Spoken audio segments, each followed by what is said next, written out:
बड़ा interesting column है मज़हर अब्बास साहब का, जिसमें वो फरमा ही रहे हैं कि इनकार करो या मुसाहलत करो, अगर कबूलियत नहीं होगी तो माफ़ी नहीं होगी। इसमें बात मैं करूँगा सेनेटर साहब, आपने सारी गुफ्तगू सुन ली फैसल साहब की, तो मैं अभी ब्रेक में हिसाब लगा रहा था कि करोड़ों रुपए का बजट है प्राइम मिनिस्टर हाउस का, सीएम सेक्रेटेरिएट्स का, सेनेटर्स का और मिनिस्टर्स का। अगर फैसल भाई की बात पे अमल कर लिया जाए, आप सबसे अगर हम फारिग हो जाए तो पाकिस्तान की इकॉनमी में पैसा कंट्रीब्यूट हो सकता है सर। कई स्कूल वगैरह चल सकते हैं, एजुकेशन हेल्थ प्रोग्रेस हो सकती है।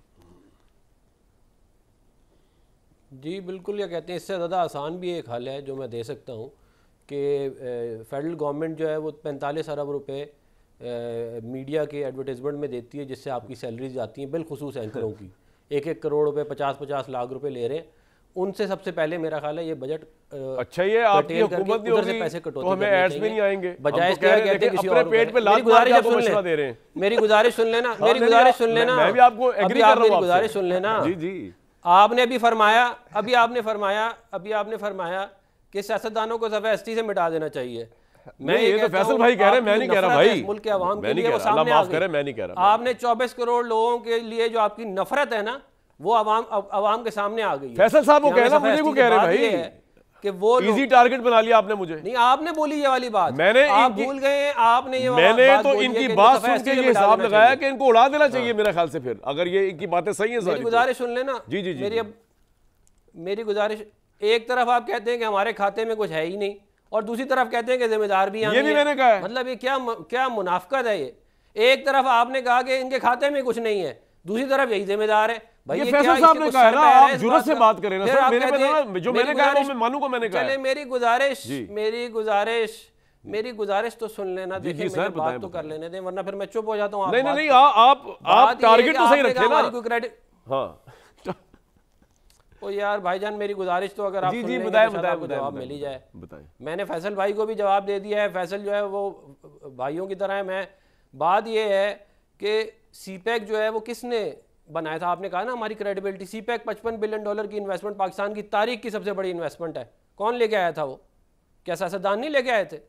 तो आप ये जो हमसे आप नफरत करते हैं ना, ये आप हमसे नहीं, आप इस मुल्क के 24 करोड़ लोगों से नफरत करते हैं। साहब सुन लें, ये एक्चुअल बात आप, और ये वो कॉलोनियल माइंडसेट है। मेरी गुजारिश सुन लें। जी जी जी, वो कॉलोनियल माइंडसेट है जो गोरा छोड़ के गया था, आज तक मौजूद है इस मुल्क के अंदर। बात ये है कि सवाल तो ये होना चाहिए ना कि आपने कहा कि बंगाल को तोड़ा गोरे ने 1915 में। उन्होंने इसलिए बंगाल को तोड़ा क्योंकि डिवाइड एंड रूल की स्ट्रेटेजी थी उनकी।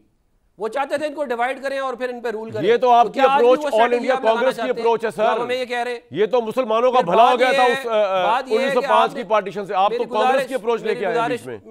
मेरी गुजारिश, जी जी जी जी, मैंने कहा सियासत तारीख ठीक करता रहूं। आपकी गुजारिश तो 2 मिनट सुन लेना। जी जी जी सर, आपको पाकिस्तान ने आप तारीख अपनी खुद सही कर लीजिएगा बाद में। मेरी गुजारिश सुन लें। क्या कोई इस बात को डिनाई कर सकता है कि गोरे की ये स्ट्रेटेजी नहीं थी डिवाइड एंड रूल की?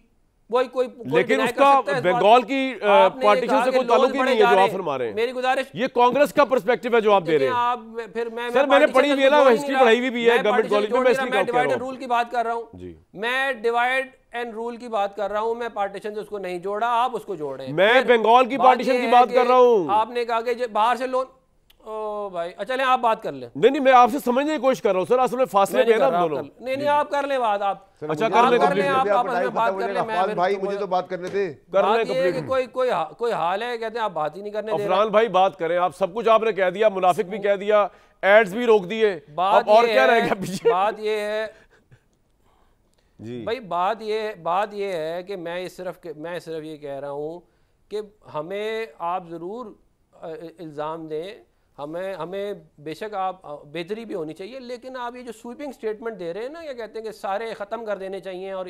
ये माइंडसेट है ना, ये गोरे का, ये जो कॉलोनियल माइंडसेट है उसकी क्या कहते हैं, बकिया जाता है। मैं ये कह रहा हूँ जी। आप मैं मदर साहब को जाता, लेकिन फैसल साहब आप क्विकली बता दें। मैंने मदर साहब से कोई कॉलम पे बात करनी, बड़ा इंटरेस्टिंग कॉलम है।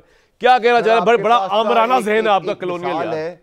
आप जी आपका देखिए, अफवाद मेरा भाई है और उसके ऊपर कोई अटैक नहीं है उसकी पार्टी में। हम तो जनरलाइज बात करें, कोई अपने ऊपर ना ले। नंबर 1। नंबर 2 है कि आपके पास 2 मिसालें। शेख मोहम्मद दुबई के जो है उनके वहाँ बारिश हुई, वहाँ बादशाह थे असल में, वहाँ जमहूरियत बादशाह जो आए, वहाँ बारिश हुई, उन्होंने गाड़ी घर सारे नुकसान जेब से भरे और इकदाम ऐसे किए कि अगले 100 साल तक दुबई में कोई प्रॉब्लम नहीं होगी। ठीक है, तो जो दिखा रहे हैं फिर उस हिसाब से उसका मुल्क भी उठ रहा है। फिर आपके मोहम्मद बिन सलमान है, उन्होंने अच्छा बुरा अपना पराया पसंद नापसंदीदा छोड़कर सबको होटल में बंद किया, पैसा रिकवर किया, मुल्क को टेक ऑफ की तरफ ले गए।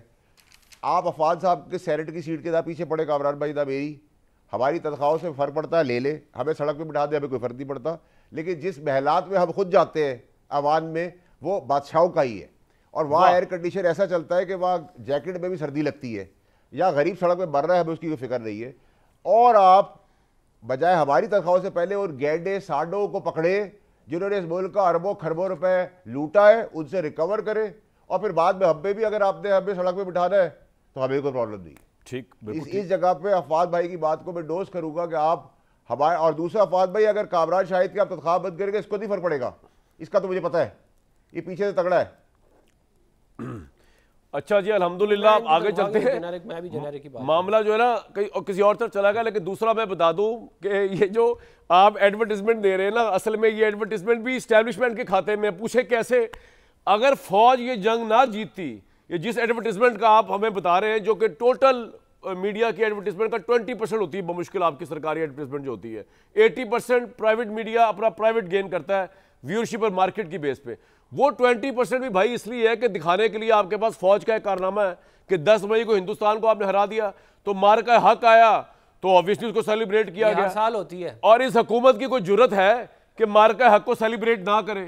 ये हर साल जुर्रत है तो बताएं।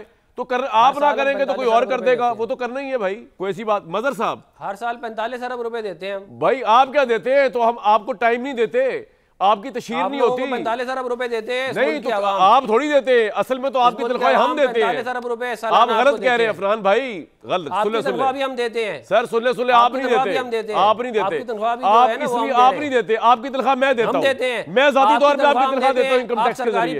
आई पे योर टैक्सेस, सारा सिस्टम आपका सरकार से चलता है। मैं आपको बताता हूं कैसे देता हूं। आपका चैनल बंद हो जाए, आप तो इसलिए देते हैं क्योंकि आप ऐड लेने बंद कर दे। चले मैं तो आपको वैसे ही दे रहा हूँ, आपका चलता छुट्टू खाते में दे रहा हूँ, बिला वजह दे रहा हूँ, काम तो कख नहीं करना आपने, ना सेनेट ने ना कौमी असेंबली ने। रबड़ स्टैम्प भाई, आप सरकार के ऐड ना लिया करें ना, आपकी तनख्वाह भाई कहाँ जाती है? सरकार क्यों ऐड देती है? क्योंकि ऑब्वियसली सरकार इसलिए ऐड देती है कि उनकी तशहीर हो। भाई सरकार, आप तो ऐसे कह रहे हैं रिश्वत में ऐड दे देते हैं, वो चाहते हैं लोगों तक पहुंचे, हमारा एक स्ट्रक्चर है, सिस्टम है, हम लोगों तक पहुंचाते हैं। आप जो तनख्वाह ले रहे हैं हमारे टैक्स के जरिए, आप हमें रिटर्न क्या दे रहे हैं?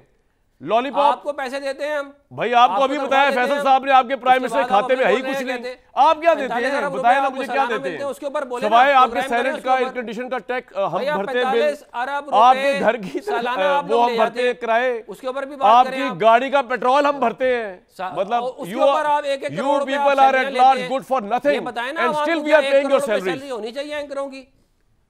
हाँ जी, आपकी भी सैलरी हम पे कर रहे हैं। आगे चलो, अगर आपकी तो सैलरी सर, अभी दोबारा आ जाता हूँ, रुक जाए मजर साहब, आपका तजिया चाहिए सारी सिचुएशन के ऊपर। 45 अरब रुपए देते हैं हम सालाना। आप यार, आप अपनी जेब से देते हैं, आप अपनी जेब से देते हैं। ये सरकार की जो आप बात करें वो भी हमारे टैक्स का पैसा है। एक मिनट, ये जो आप कह रहे हैं जी हम इतने अरब रुपया देते हैं, उनको लाएं यार, सामने लाएं, ये आपकी जेब से आता है ये पैसा, और ये हम टैक्स पे कर रहे हैं भाई। हमारा टैक्स है जो बाकी चल रहा है जीएसटी के जरिए, इनकम टैक्स के जरिए। आपके पल्ले तो है कुछ नहीं, आप तो मेरी लायबिलिटी है, just a liability, any government और एनी सेनेटर।